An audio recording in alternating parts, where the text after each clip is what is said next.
Tell them where. Yeah, where was it? You didn't know? Mettler Station. Mettler Station. Mettler. And there's some power lines. Hearn County. There's some power lines that come across the 99 or across from the little airstrip. And we're coming in, and Leo says to me, "I think you're a little low." And I said, "No, I'm right on." About that time, click. And we cut one or two power lines. I mean, High voltage. high voltage lines. And we go down and we hit the runway. And I put the brakes on, and the brakes held for just a moment, and then no brakes. And we're coasting down. We get to the end road, and a cotton field on one side, and I'm thinking, "Oh my God, now what's going to happen?" Because couldn't catch it. And I kicked the rudder, the pedal, and the plane went like that. I mean, it stopped the plane. We were okay. So you did it like a big circle? We did a half a circle, huh? Yeah, 180 or something like that. Yeah, about 180, and we were all safe. And then I guess we were stupid enough to take off again, and we took off for Bakersfield without any brakes. But Bakersfield has a big runway. Mm-hmm. We're going down, so we go to Bakersfield, and of course, I don't know, where were we going to stay overnight, Leo? We were going to go back to Ridley at your place. No. No, yeah, we were going to go fly back to Ridley. And stay overnight? And stay overnight, and then you were going to take me next morning up to Back and pick the them. No, Davis. we had to pick them back up and take them. No, The we two didn't. wedding people we had to take back. No, we didn't. They were down there for a wedding, and they were going to come back on their own. That was Roger Trokeld and, But they didn't. They came back with us. no, They did not? no, it was just you and me. Okay, anyway, we landing at Bakersfield. And of course, the plane didn't have any brakes. So we just kind of coasted out, and then we taxied in. My God, we taxied in, here's the sheriff. Sheriff following us, or right side by us. And so then, of course, the next thing, you gotta have a physical. So the next morning, and we slept in some motel. That's because he was. He asked you for your license. Oh yeah, all and that. you produced an expired physical. And he says, you better get a... No, there's no expired. He said, you gotta have a physical. It wasn't expired. I thought it expired, so that's So why. I had to have a physical, but Because you had hit. They've got word that you hit the power lines or something? yes. Okay. And so he knew that you. That's why he was there waiting for me at Bakersfield. I guess. Okay. Or looking for us. Well, the next morning I had a physical, and my heart's going like this. And of course, I don't know how Leah said, but I was kind of half awake all night. You know, it was a nerve-wracking experience. Anyway, everything kind of came out okay. He got his physical. We found some quack down there on Saturday. It had to be a Saturday morning because it was Friday when we had it. Okay. And Saturday we wrote it. Only one doctor probably who could take a physical, and you got him. Okay. So, but at the airport, the wires had nicked the brake lining, and it left. Actually, I still have that piece of copper. From the brake line. It was actually a micro hole, but it was enough, for the brake. When I hit it, the brake fluid went out of that. So. Were they like drum brakes or disc brakes? Drum brakes? All they had to do was cut out that little piece and put a reconnector, and then the brakes were back okay. Oh, so it was a. But once we got in the air, the compass didn't work anymore. The radio didn't work anymore. The radio didn't work anymore. Oh shit. Anyway. But those were unrelated to hitting the line, huh? I assume. They're all related, yeah, because they're all. See what happened? Because the AC charge in there disrupted all the DC electrical systems. Oh. I think that's what happened. So then, okay. But then, we had visual flights, so we flew all the way back to Davis and landed, and everything was kind of fine except the darn compass and all. wouldn't work. So then they said, well, Will, this old Russell, what was his first name? The mechanic there. I forget, yeah. But Russell, whatever. He says, well, we're going to have to demagnetize the airplane. Demagnetize there? Yeah, it was because we hit the land, it did some magnet on the frame of the airplane. Ah. And he says, you're going to have to fly. He said, you might as well get in that airplane and fly before you go into shell. I don't know. Anyway, he says, you get in there and you take that thing to play. He says, you can demagnetize it in Palo Alto.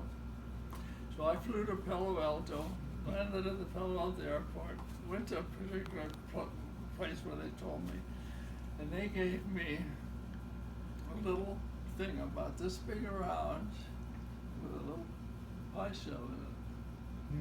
And it had an electric, well, it was a coil. Oh, okay. And I had to go and take that thing. I spent half a morning pulling that darn coil back and forth over those pipes inside that. You know, we're still talking about fabric covered. And pulling it over the pipes, over and over and over and over. and I was able to demagnetize it. And so then the compass worked? And everything worked. I'll be darned. Wow. But of course I had to pay for the bill. I had to pay for all the crap. PG&E sent you a bill. I didn't have any money to begin with. And that'd be too embarrassing to even let my parents know, because my parents were struggling, and they didn't know about any of that. In fact, my parents they're dead now, but they never found out. But then nothing happened, and I got my teaching credential, and I got a job at Sanger Unified. I started teaching school, so I started getting a salary. I taught in about January, February. Also, I get a bill from PG&E for we have to go back for about $230, $40. Those dumb guys, they lost some tools. I got charged for being for tools. I'm only earning $400 a month. They go anyway, we're both alive. End of story, huh? Well, how is it both alive? So those electrical wires were obviously much weaker than the airplane's, the landing gear of the airplane, I guess. The thing about these lines, these were aluminum. Oh. And that's what somebody told me. You're lucky they were aluminum. If they were copper, they would have stretched and you'd have gone down. Oh, maybe because of the way the airstrip was there in the first place. They're more brittle, huh? And they tend to break. Aluminum is more brittle and to impact than copper. Copper stretches. You can hammer copper, and make all kinds of shapes with it. So. And the other thing is the wheel hit the line at the right place. Yeah, right in the front. Right in the front, so we just chopped it in two. If it would have been maybe a little higher, I don't know. If it hit the prop, I don't know. If it had chopped through there, but we were lucky. Yeah, Will was looking at the lower line. I was looking at the upper line. So. We were about 2 feet too low. Yeah. That's where it hit. It hit right above the front wheel, and there was a little ridge on that front wheel, like a little something. I think that also helped cut the wire. Oh, almost like a blade, almost. Yeah, there was a little. That's like crop dusters. Crop dusters on their struts, they have sharp things like that. Maybe there was a little sharp edge on that. Maybe. Well, I'm glad you both survived. Yeah. Otherwise, we wouldn't be able to be here in Death Valley talking about it. You wouldn't even be sitting there taking that video. Oh my gosh, I've been another stupid thing funny. I was with old Charles Corfman that one time when he was doing crop dusting out there. I swear, the wing of that plane. Well, I thought we were going to hit the ground and spiral out. I couldn't see any distance between the ground and the wing. I sat in the back seat of that Veronica Champ. Wow. So he's really close to the ground. Oh, God. Well, the Ronka Champ, that wasn't a spray plane that you went in. No, but he was he doing was it. trying to just simulate. Oh, okay. He was just messing around there, and I'm sitting in Yeah, the he- back seat of that two-seater, you know, there. Yeah, I went up with him too at one time, and he did some tail spins and No, I- stalls and all that kind of stuff. Oh, well, it's a practice, that stalls, but No, but I mean, he really was with it, you know, just go up there and then Stall drop it? down and Stall it out? stall it out and take off, and then he would do this and do this, and So he would stall out with his tail down and then bring his Yeah. nose down and yeah. Wow. It's, you know, you just pull the thing back, and you get it to a certain peak, and it's going to stall. It's just going to drop. Uh-huh. So Yeah. he was able to get the nose down and Okay. get some airspeed. I guess you just bring your elevators up all the way and then you'll or whatever, down all the way and then you'll pitch down again. Yeah. That's great. That's kind of sounds a little Either that risky. Or you go over to the side, and then you can get out of it. I never did it, but I was so TD, but go all A the loop? way over, loop. I think he tried And to I do don't that. know if that plane would be strong enough for that, but anyway, but he was the kind of person who you know, liked to live by the edge of his pants.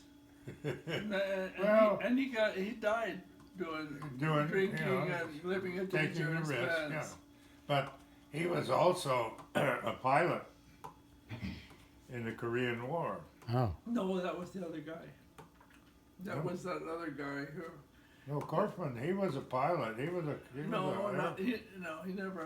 never flew jets or airplanes. Who was the other guy? It was that fellow who belonged to the club, and one time at one of our air shows or whatever, he came and zoomed close, over the heads of us real low. And then he kind of took off, and then he landed, and a few people thought it wasn't funny, and he said, "Hey, you gotta have," and this was he was in the service and flew, whatever. Mhm. And he said, "Oh, you gotta have a little fun once in a while."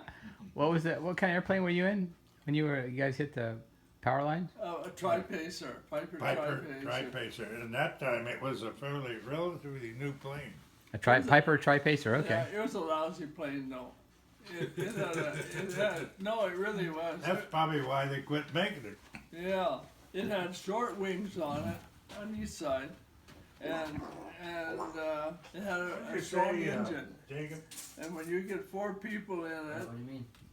you'd have to fly that thing to Oh. get it up and get it going. You'd be flying like this, and then finally you could level off. I hated that plane. I never flew it, but So your angle, you had to have a pretty good steep angle of attack, huh?